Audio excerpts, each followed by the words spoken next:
Don't you die on me, damn it! Heap is dropping! Intubate, now! Cardiac arrest, he's in VFib!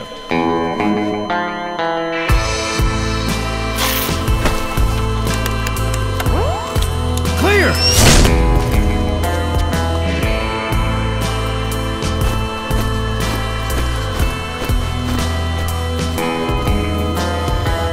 No response, hit him again! Not your kind of people. Clear! You seem kind of phony. Everything's a lie. How's he doing? We are Well, he's stabilized, but it took too long. He's in a coma. something in your makeup. What about him? Don't see eye to eye. We are not your kind of people. Don't want to be like you ever in our lives. We are not your kind of people. Mind when you start talking, there's nothing but white noise.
Running around trying to fit in, wanting to be loved.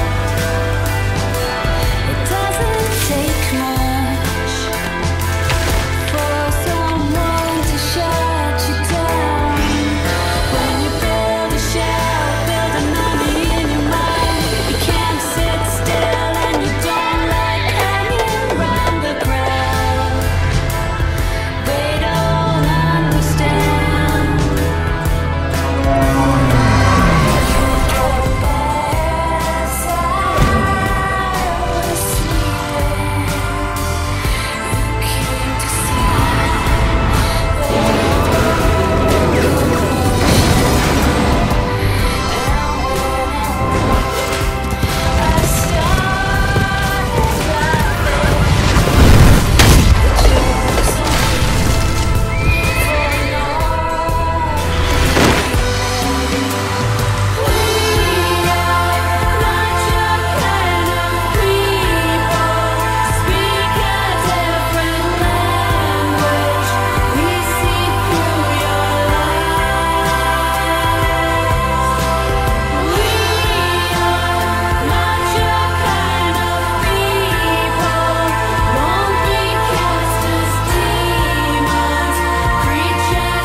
You've been in a coma for quite some time.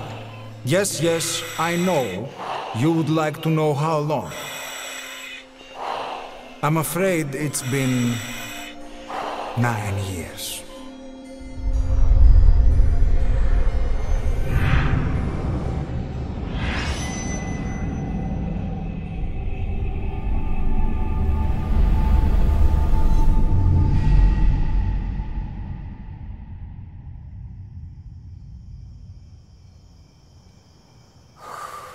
You see this?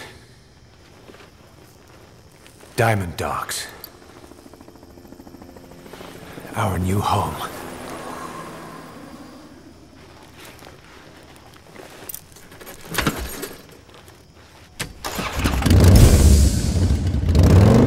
V has come too.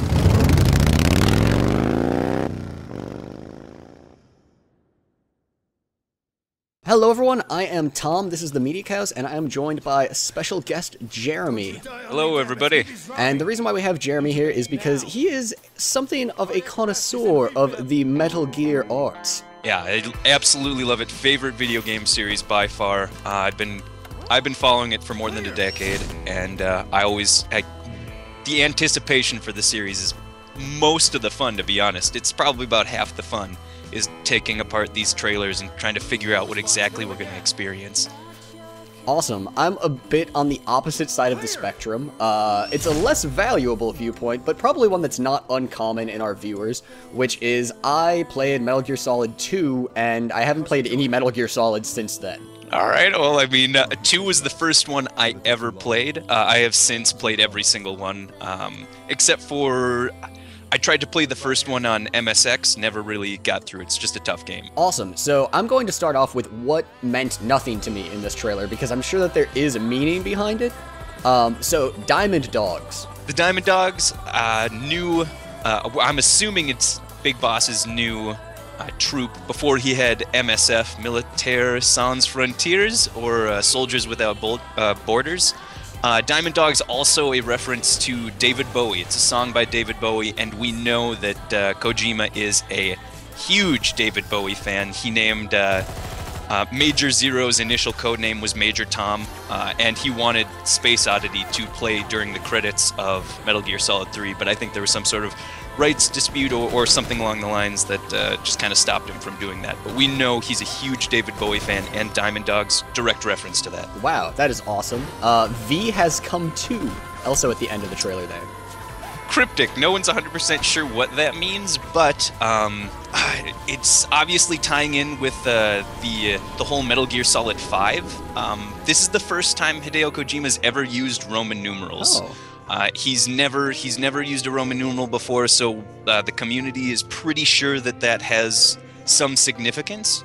Also in Peace Walker, the PlayStation Portable title, he is referred to as Vic Boss at a number of points. I don't know if that has anything to do with it, but he has one V title in there, on top of Naked Snake, Big Boss. Vic Boss is what some of his soldiers call him, just because they believe he'll lead them to victory. Oh, very cool. So, Big Boss. So, leaving off on Metal Gear Solid 2, in all honesty, that game is a long time ago for me, but could you just walk us through who exactly Big Boss is? So, Big Boss's identity has changed throughout the years. He was initially in the MSX games. He was just he was a father figure. MSX being the original Metal Gear, or yeah, Metal Gear and Metal Gear 2 Solid Snake. Okay. It was, I believe, we had ports on the Nintendo, but MSX was the Japanese console that they were initially released on. So in the original games. In the original Metal Gears, Big Boss was your commanding officer. He sent you into Outer Heaven to basically destroy a Metal Gear, and it turns out that your commanding officer has betrayed you. He never thought that you were going to succeed, and in the end you end up defeating him. But he is kind of this paternal figure. It's not until the actual Solids that he is like revealed to be your father. In the original games, there's no reference to him being your father, but then Metal Gear Solid comes along, kind of retcons things a little bit, and says that at the end of Metal Gear 2 Solid Snake, Big Boss reveals himself to be Snake's father. But he's the father of all of the Snakes, or rather the person they were all cloned from. At the end of Metal Gear Solid 4, he says that he never actually thought of Solid Snake and Liquid Snake and all these snakes as sons, but rather as brothers, because he didn't really have, as far as we know, a terribly large hand in raising them, and they are his genetic I mean, they're almost his genetic doppelgangers. There are slight variations in there, but aside from that, yeah, he is the man from which all of the snakes were cloned. Important man, huge antagonist. In like 3, he was painted as the protagonist, and that's what I'm really excited to see here. I'm hoping in this one, in Metal Gear Solid 5, we actually get to see him become a villain type character, because up until this point he has been nothing but a good guy. But we know by the time the original Metal Gears come along, he is this almost a despot. He's this man who is a terrorist. He's holding the world ransom with nukes, and he is not afraid of using child soldiers. Child soldiers is one of his main they're almost the main type of troops that he uses. He says something along the lines of he goes into areas to fan the flames of war so that orphans will be created. He then takes those orphans and then recycles them back into this whole war thing. So, I mean, there's a huge jump from who we've seen in Metal Gear Solid 3 and Peace Walker to what he later becomes, which is an undeniable villain. That sounds like the single most evil thing I've ever heard of a character doing.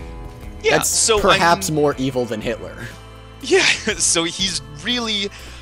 there's a lot of like gray area here that people say that, oh, he was just trying to fight the Patriots, and the Patriots, the reason we see him as a villain is because the Patriots, who is this they're this Illuminati type group that controls the United States, if not the world.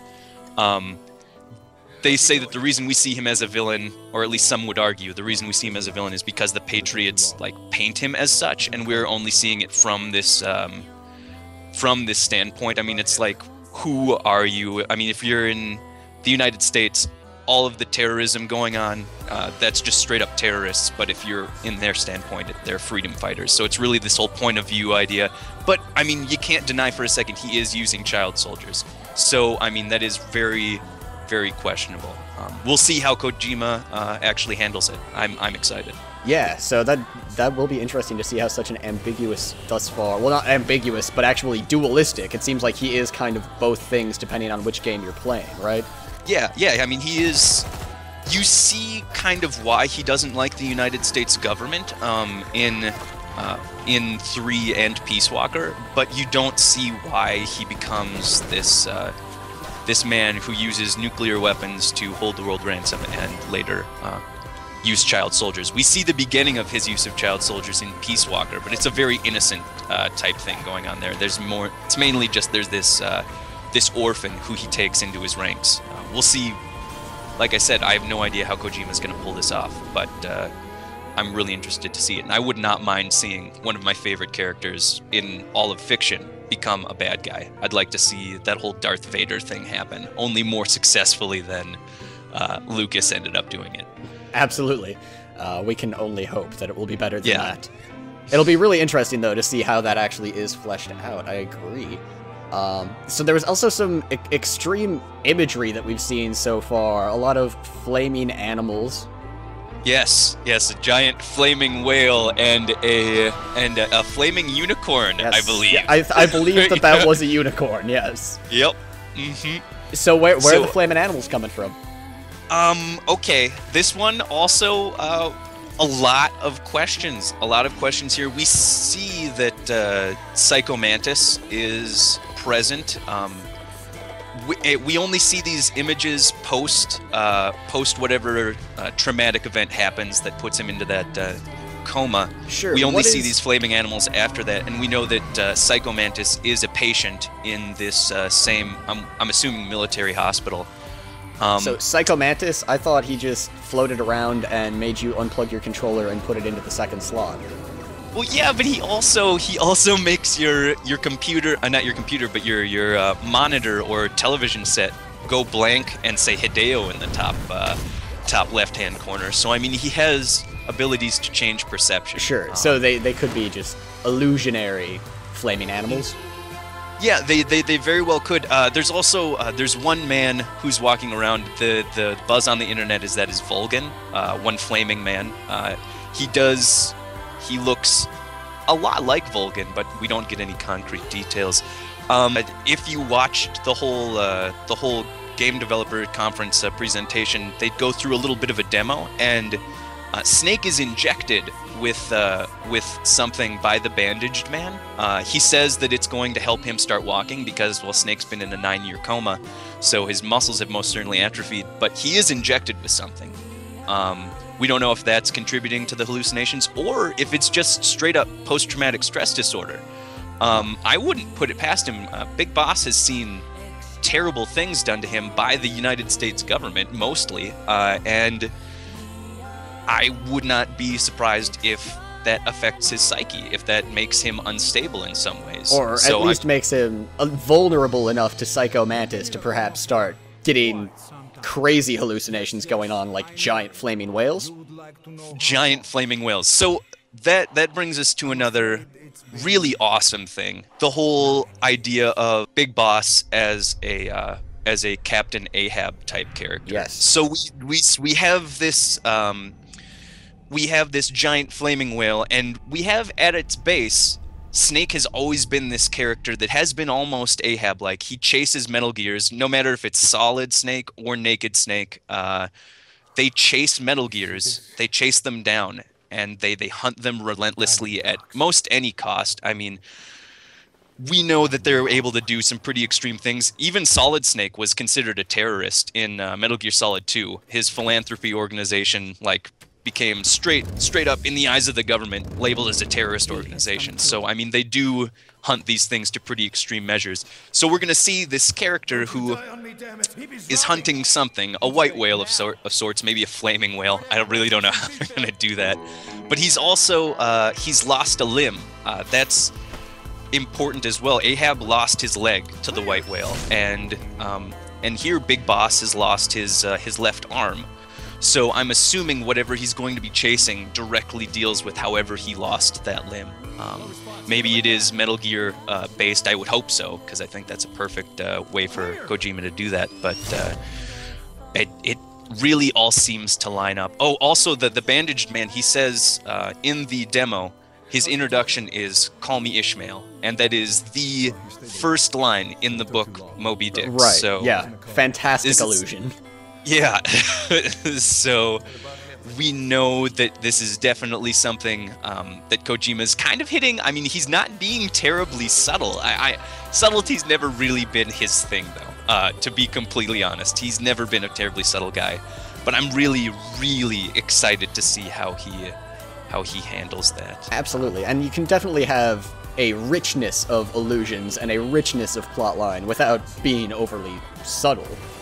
Yeah, I mean, he did the same thing with Metal Gear Solid 3. That's a retelling of the Garden of Eden story. I mean, and they don't hide it at all. There's multiple times in the story where they say, "Oh, hey, this is just like the Garden of Eden, huh?" and and even in Metal Gear Solid 4, they definitely hammer that nail on the head even more. That 3 was this whole beginning tale. I'm just curious to see if in this universe that Hideo Kojima's created, if Moby Dick is something that exists. I'm wondering if they will say, "Oh, hey, your name's Ishmael, just like that Moby Dick story," or like something along those lines. I'm wondering if it exists in that same universe, or if it's something that no one will be aware of, so they won't be able to like kind of predict what's happening based on the events of the book. Sure. That is an interesting aspect, though, that the Garden of Eden was actually brought up by the characters in a story that mirrors the Garden of Eden. Yeah, I mean, like I said, he's a genius. He's the closest thing this whole medium has to an auteur. I mean, Ken Levine's damn good, and I'd say he's pretty close too, but I think Kojima's a goddamn genius, and that's all there is to it. I think there's plenty of room for both of them to be geniuses. Yes, I agree.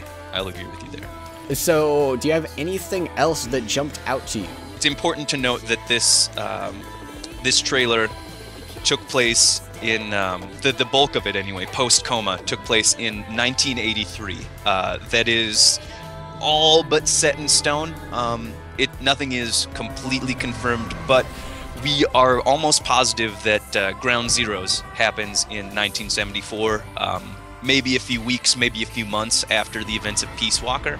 have ended, and we know Peace Walker ends in 1974. And then in this trailer, they say that Big Boss has indeed been in a coma for 9 years. So 1983 is the date. I'm really excited that we actually got that ironed out. Awesome. So Ground Zeroes, do you think that that's just simply the name of that trailer that we saw? Yeah. Think of it like this. In Metal Gear Solid 2, you have the tanker chapter, and it's followed by the Big Shell incident. Yes. I would equate this to that. I'd say Ground Zeroes is the tanker, and Phantom Pain is the Big Shell. Whether or not that's even either one of those could be the subtitle of Metal Gear Solid 5, or neither of them could be. I wouldn't be surprised if we got a completely different subtitle revealed in like during E3. That's when I'd put my money on it. But yeah, that's. I'm so happy that we get to set aside these arguments that I've been having. I've had so many arguments online about whether or not the Phantom Pain and Ground Zeroes are the same game, and it's all but confirmed now. They are in fact the same game. They are Metal Gear Solid 5. We don't have to yell at each other virtually about it anymore. Yay, harmony. Yes. That guy that says, exactly. "Don't you die on me" at the start. Do you know who he is? Yeah, for sure. That is Kazuhira Miller.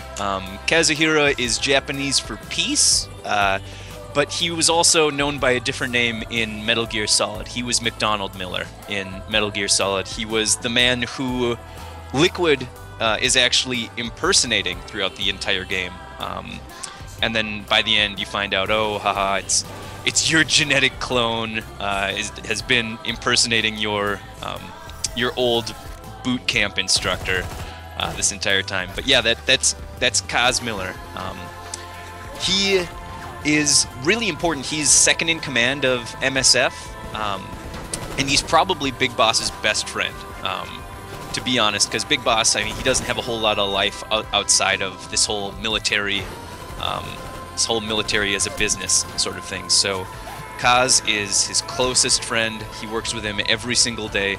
Kaz is the one who wanted them to start a PMC in the first place. He saw that there was actually business in war, and you could actually make a profit from it. He's also, these are spoilers for Peace Walker, the very end of Peace Walker too. So if you don't want to hear those, then beware. But he's working directly with Cypher. So in other words, he's working with the Patriots. He's kind of going behind Big Boss's back. So Big Boss's best friend is kind of stabbing him in the back.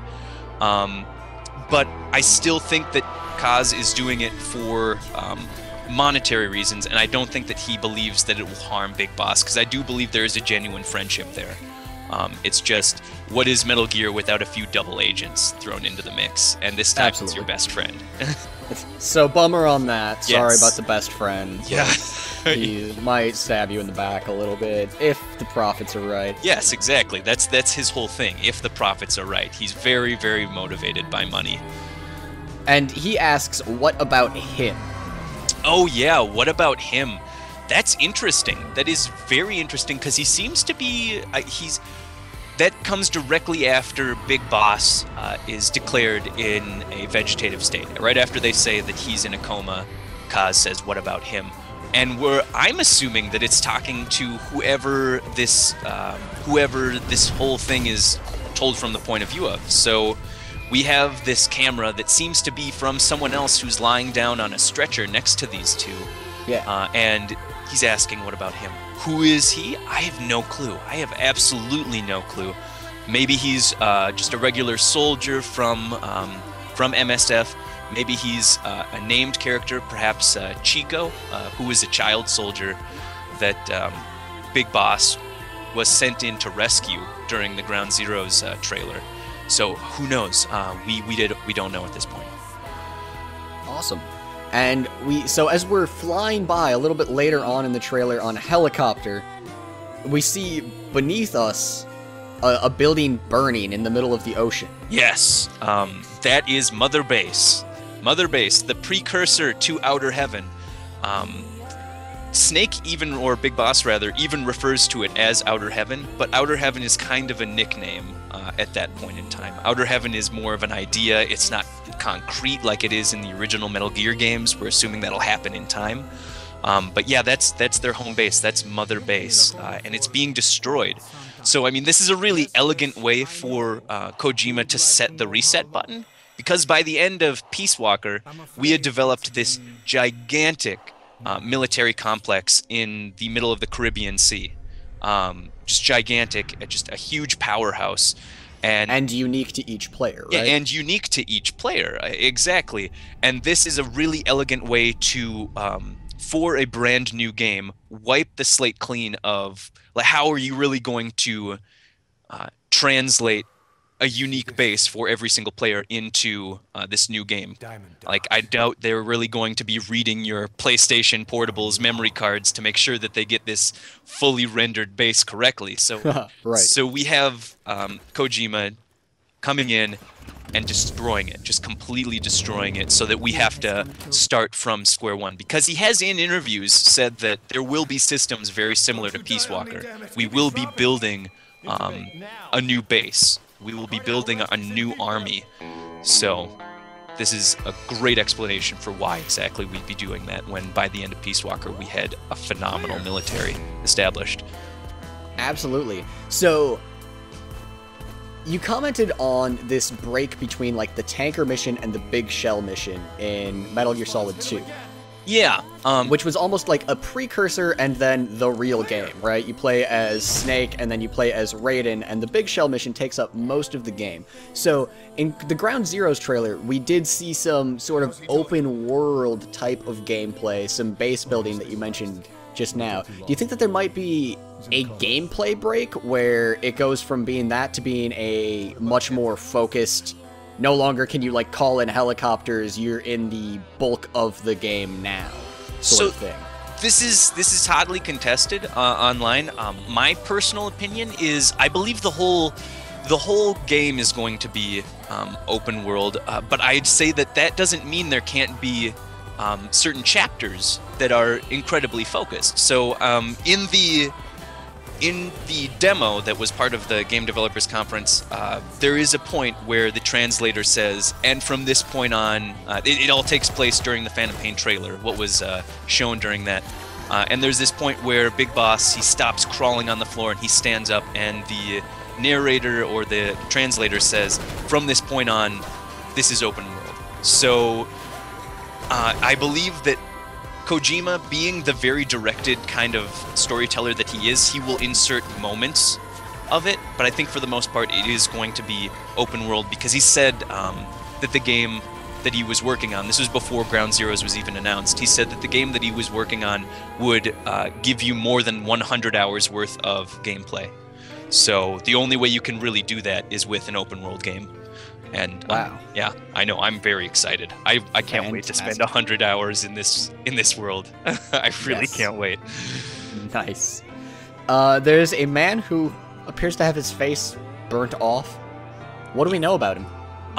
Okay, so this is in my one of my many debates on the internet. I have hypothesized that this man is Gene.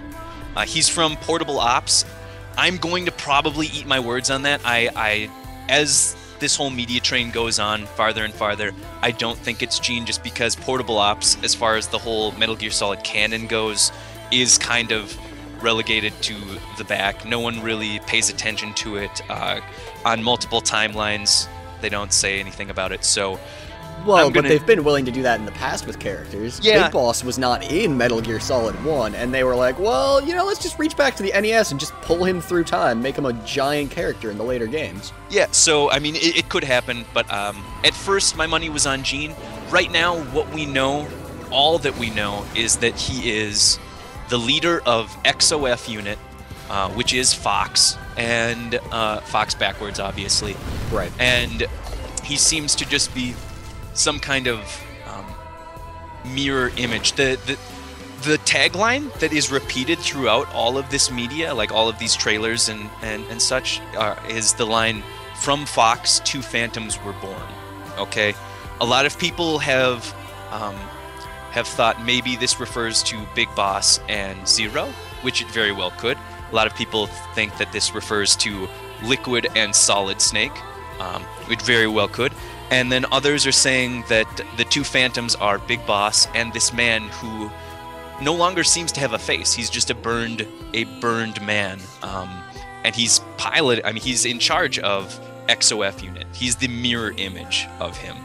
So we're not positive who this man is, but we do know he most likely is very closely tied to Big Boss. Just how closely tied, only time will tell. Indeed. We see some recurring characters here. Exciting to see them. We see, well, a lot of recurring characters, but I guess near and dear to my heart, Psycho Mantis and probably Revolver Ocelot, right? Yeah. I mean, probably that's. I'd put my money on Revolver Ocelot for the man riding the horse. He has spurs on his boots. He's wearing a bit of a trench coat. He has stubble, but the beginnings of a mustache, and he also has long hair. And we know that by the time Metal Gear Solid 1 comes along, his hair is very, very long, and by the time that Metal Gear Solid 2 comes along, it's even longer. So there has to be a point where he starts growing that bad boy ponytail out, and I'm assuming this is that time. I'm really excited to see how that works out, because we know that from Metal Gear Solid 4, we know that Big Boss, Eva, and Ocelot are kind of on the same team. They have sided against Major Zero, SIGINT, aka Donald Anderson, and Paramedic, also known as Dr. Clark. We know that the initial Patriots have split into two camps, and Big Boss and Ocelot and Eva are in their own camp. So I want to see a very close relationship in this game. Whether or not we'll get it, I have no idea, but it would make sense for them to start working together by this point in the timeline. It's 1983 after all, so it has to happen eventually. Right. Last but not least, we see a new hand. Who has the new hand? Because there's so many damned clones in this game, it's a little bit hard to keep them separate. Yes. And exactly. what's significant about this new hand? All right, so Big Boss wearing an awesome Diamond Dogs leather coat. I can almost guarantee you that will be in the Kojima Productions online store at some point in time. Wearing an awesome leather coat and rocking a new hand. It's a red hand, and it's a mechanical hand. That points very strongly to Big Boss using Zadornov's old mechanical hand. Zadornov, of course, the one of the antagonists in Peace Walker, and we know that by the end of that, Big Boss has killed Zadornov. He has taken his bionic hand or mechanical hand, and has, like, I'm assuming he took it to research it, give it to his development team of some sort, but it fits very, very well with him, because that thumb flips back into a lighter. So we know that he has a lighter for all of his cigars, if that is indeed the same hand.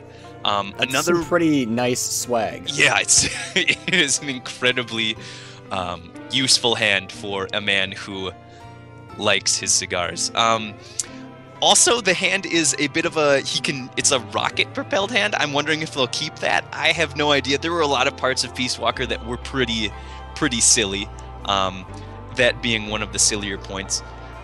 But also, just as far as character parallels goes, we know that in Metal Gear Solid 1, Ocelot loses his hand, and then he grafts Liquid's hand onto his own, or rather a mechanical facsimile. Like in Metal Gear Solid 4, they reveal that this is kind of a artificial limb that Ocelot has grafted onto himself, and that seems to be exactly what Big Boss has done here. He's taken his old enemy's arm and replaced his own with it. So this is something that has been done before. In the past, it made Ocelot take on certain character aspects of Liquid. We'll see if the same is true for Big Boss, but that would be another thing that that would help facilitate his descent into evil. He has this evil person's hand on his own body. So Awesome. That's incredible. yeah, Evil hand, evil person's hand will make you evil. It will actually change your personality and Yes, turn you exactly. into a horrible person. Although, again, he's not exactly virtuous thus far. yeah. He is such an enigmatic character. That's why I love Big Boss. And I just cannot wait to see how Kojima handles his transition into a villain. I'm incredibly intrigued. Thank you so much for coming and sharing your expertise with us, Jeramie. I cannot tell you how valuable that was just to me as a person, as well as I'm sure to our audience at home. Well, no problem. My pleasure. And thank you, viewers, for viewing. Click that like button if you enjoyed this video. Subscribe for more Metal Gear Solid content. By the time this game comes out, we will have some experts on board. Ray's plate was a little bit full, but he is the closest thing that we have to an expert. And in the future, perhaps Jeramie will appear again as more information is breaking about this game. I would love to. Excellent. Au revoir. Yes, yes, I know. You would like to know how long? I'm afraid it's been 9 years.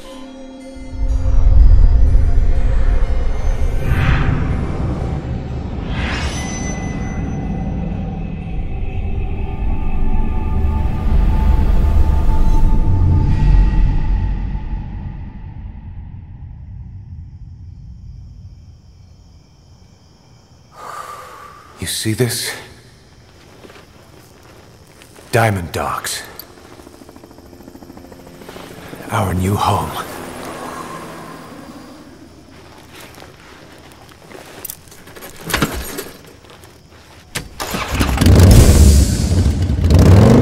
V has come to.